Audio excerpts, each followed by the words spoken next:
Hey everybody, Matt Burke here. Tonight I'm going to be reviewing Rock and Roll Ninja by Richard Meyer, Chuck Dixon, and Matt Barr. This is a book I backed and I've been eagerly waiting to get. As soon as your boy Zach announced it on his channel, I thought, this is something special.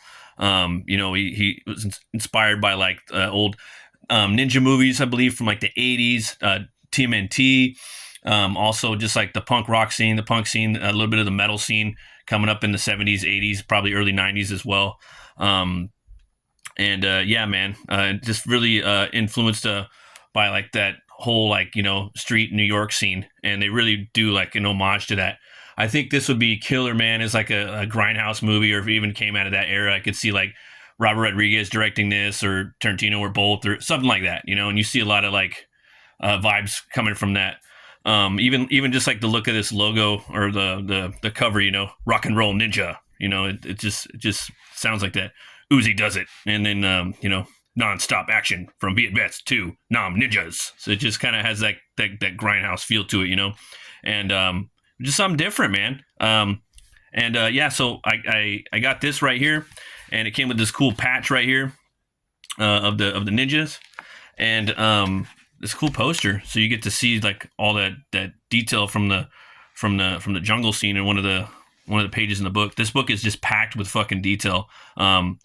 One of the things that I remember when the campaign was announced, your boy Zach was talking about, he's bringing in a new artist, and I like the art. It reminded me of a lot of the Jack Davises and Mort Druckers, and that was for me, it was it was cool because I was a big fan of Mad growing up. I read magazine more than comics most of the time. I didn't start really digging deep into the comics until like the 90s. Mad, or the Image Boom kind of, but before that I was already picking up Mad.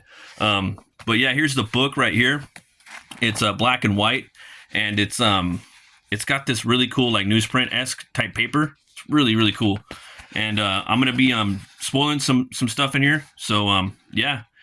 It's a script by Chuck Dixon, Richard Meyer, Matt Barr, letters by Carlos Mangual, and artists by Billy Basco. I think Billy did the some of the Zipatone, and it's broken up into chapters. I really like that a lot, and really just sets the tone, man. They're in Nam right here, and you get to see all like the fine detail. It's a really immersive book. I will say this book is fucking epic, man. It was a solid read, and there ain't no fat on it either. It's just a real page turner, and it's got some funny laughs in it. And it's just got everything you'd want, like in a cool action, adventure comedy. And like right here, they got the four main guys. This band sucks ass, and they're up there, and the explosion goes off, and all hell's starting to break loose, and this is bad shit. Hell yeah, I play lead. I got the vocals. They jump up on there. What do we play? Jimmy, Led Zeppelin. Just give me an E chord. What kind of a beat you want, So they jump up in there, they start playing. They know they're onto something good. And, their colonel, he's just like, what the fuck are you doing, They end up having to leave Nam, and then they come back home to the U.S. And, man, you could just really see, like, the streets in here, man. It's like a lot of detail. It's really immersive, You really don't get to see comics really drawn like this anymore, with that much detail. Very few artists really put the time in there and do it. I really think it adds a lot to it. And they're all trying to do stuff for themselves. They're struggling with PTSD. They kind of go over that a lot in here. I think they really did a great job in here writing the story. And they start playing in a band, man. They got their gigs, and oh man, I love it. Just showing the scene right there. Everybody's moshing and jumping around. You got some really cool lyrics, and just I really love the street scenes in here. So much detail. Yeah, and then like right here, this part's hilarious. 1977, we should have skipped our last gig, an off-license rager in an old meatpacking plant. So, something there happened. You hear horror stories about that too in bands, man, where they get their shit stolen. So that's what happens in their old colonel. He comes back and he's got an offer that they cannot refuse. And he basically, enlists them in this job where they got to train these monks, See, like right here, you could just look at that and see this really cool just really cool landscape shots, man. Really cool establishing shots of where they're going to be at. And yeah, man, they actually I remember when the campaign was open, and I was like, dude, you guys should make a T-shirt. And he's like, it's a good. And Zach replied, he's like, that's a good idea. And then Matt designed one, and he put like all the places that they went to, like where they toured, like all the gigs that they played as a tour shirt. And and it happened. I backed it, but they had to get rid of it for whatever reason. But I hope they bring it back for the next book. And just look at those shots. I like the way that he designed the ninjas in here. They have that cool little like upside down triangle type visor. Freaking awesome. And yeah, the people that they're training, you come to find out that they are actually ninjas. And so this is how our boys become ninjas in the book. And they get stuck there. You know, it's kind of like a league of assassins, you know, kind of like from Batman, which I really dug, you know. And he just put a lot of really cool stuff in here, man. That, like I said, the ninja stuff, the TMNT stuff, you know, the rock and roll scene, the punk scene, the metal scene from like the 70s and 80s.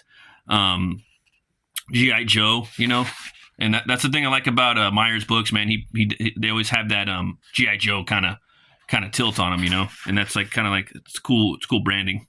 And another thing I liked about this book, there wasn't really any mysticism. Like it would have been cool either way, but just they didn't go there. They didn't have to. There's no magic. It's all just kind of straightforward stuff. But they end up getting out of there, and they end up finding a way out. They get over it, and then they get back home, man, and they start playing shows, and they start kicking ass, and they're called Uzi Doozy. Uzi does it. So yeah, man. But just at the end, there's this really cool, like it's a montage, you know, and they really show the city, man. I really dug it, and this book is just action packed. I don't want to show off too much more because I don't want to spoil it. From my understanding, this book's kind of hard to get right now. Yeah, I remember. I think at one point too it was going to be like a floppy. I thought that would have been cool too. And here's some pretty cool designs in the back. I'm really digging that stuff too. All that pencils are cool. You know, I remember all that.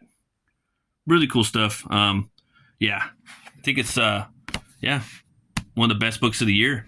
If you guys can try to find it, I would recommend picking it up. I got this beer at the beer store today. It made me think of like a gig that these guys would be playing at, you know, like a rock poster. You know what I mean? This is a Full Blaze West Coast India Pale Ale. Yeah, it's like a 6%, and it's Full Blaze is a far out trip to your hop heaven. This modern West Coast IPA is a crisp, clear, and sticky, balancing mild bitterness with big hop flavor. Okay, well, we'll go ahead and take a crack at it. Yeah, this book's two horns way up, though, man. You guys got to check it out. Killer logo, just all around, man. I got to say, I think it's your boy's best book so far.